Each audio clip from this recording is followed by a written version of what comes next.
Hi hello ನಮಸ್ಕಾರ ವೀಕ್ಷಕರೇ, ರಾಮಿ ರೆಸಿಪೀಸ್ಗೆ ನಿಮಗೆಲ್ಲರಿಗೂ ಸ್ವಾಗತ. ನಾನಿವತ್ತು ಬೇಕ್ರಿ ಸ್ಟೈಲ್ನಲ್ಲಿ ಮಿಕ್ಸರ್ ರೆಸಿಪಿನ ಯಾವ ರೀತಿ ಮಾಡೋದು ತುಂಬ ಸಿಂಪಲ್ಲಾಗಿ ಮನೆಯಲ್ಲಿರುವಂಥ ಪದಾರ್ಥಗಳನ್ನ ಬಳಸ್ಕೊಂಡು ಅನ್ನೋದನ್ನ ತೋರಿಸ್ಕೊಡ್ತೀನಿ.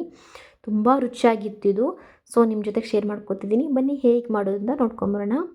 1 ಬೌಲಷ್ಟು ಕಡಲೆ ಹಿಟ್ಟನ್ನ ತೊಗೊಂಡಿದ್ದೀನಿ. ಹಾಗೆ 2 ಟೇಬಲ್ ಸ್ಪೂನಷ್ಟು ಅಕ್ಕಿ ಹಿಟ್ಟು, ಜೊತೆಗೆ ಸ್ವಲ್ಪ ಅರಿಶಿನದ ಪುಡಿ ಕಲರ್ಗೋಸ್ಕರ, ಬೇಕಿದ್ರೆ ಫುಡ್ ಕಲರ್ ಕೂಡ ಯೂಸ್ ಮಾಡ್ಬೋದು. 1 ಟೇಬಲ್ ಸ್ಪೂನಷ್ಟು ಅಚ್ಕಾರದ ಪುಡಿ, ಸ್ವಲ್ಪ ಉಪ್ಪು ಹಾಗೆ ಅಡುಗೆ ಸೋಡಾ, ಜೊತೆಗೆ ಸ್ವಲ್ಪ ಹಿಂಗನ್ನ ಬಳಸ್ತಿದ್ದೀನಿ. ಯಾವುದೇ ರೀತಿ ಗ್ಯಾಸ್ಟ್ರಿಕ್ ಪ್ರಾಬ್ಲಮ್ ಆಗಬಾರ್ದು ಅಂತ, ಹಾಗೆ ಡೈಜೆಷನ್ಗೂ ತುಂಬ ಒಳ್ಳೆಯದು. 1 ಟೇಬಲ್ ಸ್ಪೂನಷ್ಟು ಎಣ್ಣೆನ ಹಾಕ್ತಿದ್ದೀನಿ, ಅಡುಗೆ ಎಣ್ಣೆ. ಅದನ್ನು ಬಿಸಿ ಏನು ಮಾಡಿಲ್ಲ, ಮಾಮೂಲಿ ತಣ್ಣಗಿರೋ ಎಣ್ಣೆನ ಹಾಕಿಬಿಟ್ಟು ಸ್ವಲ್ಪ ಡ್ರೈ ಮಿಕ್ಸ್ ಮಾಡ್ಕೋಬೇಕು. ಇದನ್ನೆಲ್ಲ ಚೆನ್ನಾಗಿ ಡ್ರೈ ಮಿಕ್ಸ್ ಮಾಡಾದಮೇಲೆ ಸ್ವಲ್ಪನೇ ನೀರನ್ನ ಸೇರಿಸ್ಕೊತ ಕಲಿಸ್ತಾ ಹೋಗಬೇಕು. ನಾವು ಚಕ್ಲಿ ಮಾಡೋಬೇಕಾರೆಲ್ಲ ಹಿಟ್ಟನ್ನ ಕಲಿಸ್ತೀವಲ್ವ, ಆ ಹದದಕ್ಕಿರಬೇಕು. ನೋಡಿ, ಈ ಥರ ಸ್ವಲ್ಪ ಕೈಗೆ ಅಂಟೋ ಥರ ಇದ್ದರೂ ಓಕೆ, ಚೆನ್ನಾಗಿ ಬರುತ್ತೆ. ಇವಾಗ ಚಕ್ಲಿ ಮೋಲ್ಡ್ನಲ್ಲಿ ನಮಗೆ ಪ್ಲೇಟ್ಸ್ಗಳು ತುಂಬ ಇರುತ್ತೆ. ಖಾರ ಮಾಡುವಂಥದ್ದು ಅಥವಾ ಬೇರೆ ಬೇರೆ ಚಕ್ಲಿ ಶೇಪಲ್ಲಿ ಡಿಸೈನ್ ಆಗಿ ಮಾಡುವಂಥದ್ದೆಲ್ಲ ಇರುತ್ತೆ. ಅದರಲ್ಲಿ ನಾನು ಈ ಥರ ಸ್ವಲ್ಪ ತಳ್ಳಗಿರೋ ಒಂದು ಖಾರನ ಮಾಡುವಂಥದ್ದನ್ನ ಪ್ಲೇಟ್ ತೊಗೊಂಡಿದ್ದೀನಿ. ಅದರೊಳಗೆ ಹಿಟ್ಟನ್ನ ಸೇರಿಸ್ಕೊಂಡ್ಬಿಟ್ಟು ಚೆನ್ನಾಗಿ ಫಿಟ್ಟಾಗಿ ಕೂರಿಸ್ಕೊಂಡ್ಬಿಟ್ಟು, ಇವಾಗ ಎಣ್ಣೆನ ಬಿಸಿ ಮಾಡೋಕ್ಕೆ ಅಂತ ಇಟ್ಟಿದ್ದೆ. ಎಣ್ಣೆ ಕೂಡ ತುಂಬ ಚೆನ್ನಾಗಿ ಬಿಸಿಯಾಗಿದ್ದು. ಇವಾಗ ನಾವೇನು ಈ ಖಾರ ನಾವು ಎಣ್ಣೆಗೆ ಬಿಡೋ ಟೈಮಲ್ಲಿ ಉರಿನ ಮೀಡಿಯಮ್ ಮಾಡ್ಕೋಬೇಕು. ನೋಡ್ತಿರ್ಬೋದು, ನನ್ನ ಕೈ ಸ್ವಲ್ಪ ಅಡ್ಡ ಬಂದುಬಿಟ್ಟಿದೆ. ಸ್ವಲ್ಪ ವೀಡಿಯೋನ ನಾನು ಸೈಡಿಗೆ ಇಟ್ಟು ಮಾಡ್ಬೋದಾಗಿತ್ತು. ನಿಮಗೆ ಸರಿಯಾಗಿ ಕಾಣಿಸ್ತಿದೆ ಅಂತ ಅನ್ಕೋತೀನಿ. ಈ ರೀತಿ ಒಂದರ ಮೇಲೆ ಒಂದು ಬಿಟ್ಕೊತ ಹೋಗಬೇಕು. ಒಂದು ಸೈಡು ನೀಟಾಗಿ ಫ್ರೈ ಮಾಡಾದಮೇಲೆ ನೆಕ್ಸ್ಟ್ ಇನ್ನೊಂದು ಸೈಡು ಕೂಡ ಅದೇ ರೀತಿ ಕಲರ್ ಚೇಂಜ್ ಆಗೋವರೆಗೂ ಫ್ರೈ ಮಾಡ್ಕೋಬೇಕು. ನಿಮಗೆ ಗೊತ್ತಾಗಲಿಲ್ಲ ಅಂದರೆ ಒಂದು ಪೀಸ್ನ ತೊಗೊಂಡು ಸ್ವಲ್ಪ ಕಟ್ ಮಾಡಿ ನೋಡಿ. ಅದು ಚೆನ್ನಾಗಿ ಸೌಂಡ್ ಕ್ರಿಸ್ಪಿಯಾಗಿ ಬಂತು ಅಂದರೆ ಅದು ನೀಟಾಗಿ ಫ್ರೈ ಆಗಿದೆ ಅಂತ ಅರ್ಥ.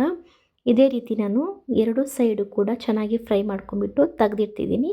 ಒಂದು ಹಾಳೆ ಅಥವಾ ಟಿಶ್ಯೂ ಪೇಪರ್ ಮೇಲೆ ಹಾಕ್ಕೊಳ್ಳೋದ್ರಿಂದ ಅದರಲ್ಲಿರುವಂಥ ಎಕ್ಸ್ಟ್ರಾ ಆಯಿಲ್ ಏನಿದೆ ಅದೆಲ್ಲ ಬಿಟ್ಕೊಂಡ್ಬಿಡುತ್ತೆ. ಸೊ ಇವಾಗ ನೋಡಿದ್ರಲ್ಲ ಖಾರ ರೆಸಿಪಿ ಹೇಗೆ ಮಾಡಿದೆ ಅಂತ. ಇದೇ ರೀತಿ ಇವಾಗ ಖಾರ ಬೂಂದಿನ ಮಾಡೋಕ್ಕೆ ಸ್ವಲ್ಪ ಕಡಲೆ ಹಿಟ್ಟು, 1 ಟೇಬಲ್ ಸ್ಪೂನಷ್ಟು ಅಕ್ಕಿ ಹಿಟ್ಟು, ಉಪ್ಪು, ಅಡುಗೆ ಸೋಡಾ, ಹಾಗೆ ಇದೆಲ್ಲದು ಸಾಕಾದಮೇಲೆ ಖಾರಕ್ಕೆ ಅಂತ 1 ಟೇಬಲ್ ಸ್ಪೂನಷ್ಟು ಖಾರದ ಪುಡಿ, ಸ್ವಲ್ಪ ಅರಿಶಿನದ ಪುಡಿ ಹಾಕಿಬಿಟ್ಟು ನೀರನ್ನ ಹಾಕಿ ಚೆನ್ನಾಗಿ ಮಿಕ್ಸ್ ಮಾಡ್ಕೊತಿದ್ದೀನಿ.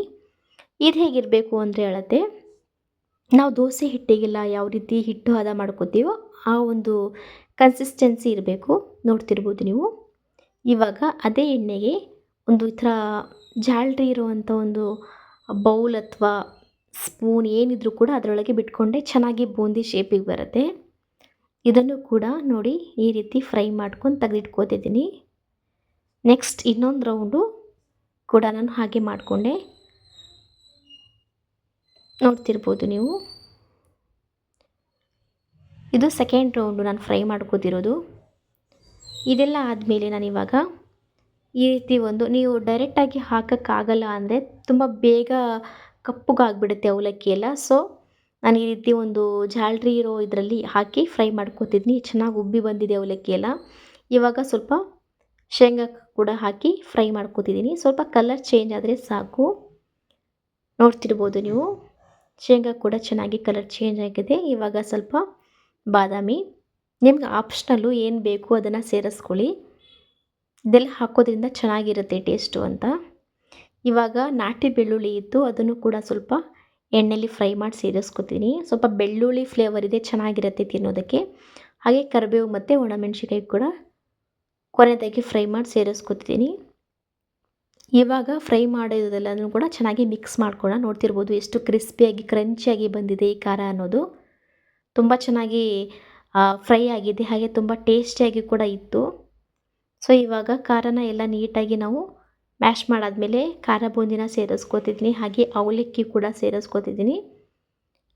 ಜೊತೆಗೆ ಗೋಡಂಬಿ ಹಾಗೆ ಶೇಂಗಾ ಮತ್ತು ಕರಿಬೇವು, ಒಣಮೆಣ್ಸಿಕಾಯಿ ಏನು ಒಗ್ಗರಣೆ ಮಾಡಿದ್ವಿ ಅದನ್ನೆಲ್ಲ ಸೇರಿಸಾದ್ಮೇಲೆ ಸ್ವಲ್ಪ ಅಚ್ಕಾರದ ಪುಡಿ, ಹಾಗೆ ಸ್ವಲ್ಪ ರುಚಿಗೆ ತಕ್ಕಷ್ಟು ಉಪ್ಪನ್ನ ಹಾಕಿ ಚೆನ್ನಾಗಿ ಒಂದ್ಸರಿ ಕೈಯಿಂದ ಮಿಕ್ಸ್ ಮಾಡ್ಕೋಬೇಕು. ಎಲ್ಲ ಕಡೆಗೂ ಕೂಡ ಅದು ಖಾರ ಉಪ್ಪು ಎಲ್ಲ ಹಿಡಿಬೇಕು. ನೋಡಿದ್ರಲ್ಲ, ಒಂದು ಅರ್ಧ ಗಂಟೆ ಒಳಗೆಲ್ಲ ಮಾಡ್ಕೋಬೋದು. ಒಂದು ಸುಮಾರು ಒಂದು ಅರ್ಧ ಕೆ ಜಿಯಷ್ಟು ಮಿಕ್ಸರ್ ರೆಡಿಯಾಗಿತ್ತು. ತುಂಬ ಟೇಸ್ಟಿಯಾಗಿರುತ್ತೆ. ನಿಮಗೆ ಬೇಕಂದರೆ ಹುರ್ಗಡ್ಲೆ ಬರುತ್ತಲ್ಲ, ಅದನ್ನು ಕೂಡ ಎಣ್ಣೆಲಿ ಫ್ರೈ ಮಾಡ್ಕೊಂಡು ಸೇರಿಸ್ಕೋಬೋದು. ಅದು ಕೂಡ ಚೆನ್ನಾಗಿರುತ್ತೆ. ನಾನು ಅದನ್ನು ಇವಾಗ ಸ್ಕಿಪ್ ಮಾಡಿದ್ದೀನಿ. ನೋಡಿದ್ರಲ್ಲ ವೀಕ್ಷಕರೇ, ಎಷ್ಟು ಈಸಿಯಾಗಿ ಹೋಮ್ ಮೇಡ್ ಮಿಕ್ಸರ್ನ ರೆಡಿ ಮಾಡ್ಕೊಂಡು ತಿನ್ಬೋದು. ಸಂಜೆ ಮಕ್ಕಳಿಗೆ ಸ್ನ್ಯಾಕ್ಸ್ ರೂಪದಲ್ಲಿ ಇದನ್ನು ನಾವು ಕೊಡ್ಬೋದು. ತುಂಬ ಟೇಸ್ಟಿಯಾಗಿರುತ್ತೆ. ಹಾಗೆ ನೀವು ತಿಂಗಳಾನುಗಟ್ಟಲೆ ಇದನ್ನು ಒಂದು ಏರ್ ಕಂಟೈನರ್ ಬಾಕ್ಸ್ನಲ್ಲಿ ಹಾಕಿ ಸ್ಟೋರ್ ಮಾಡ್ಬೋದು. ಈ ಒಂದು ವಿಡಿಯೋ ಇಷ್ಟ ಆದರೆ ಲೈಕ್ ಮಾಡಿ, ಕಮೆಂಟ್ ಮಾಡಿ.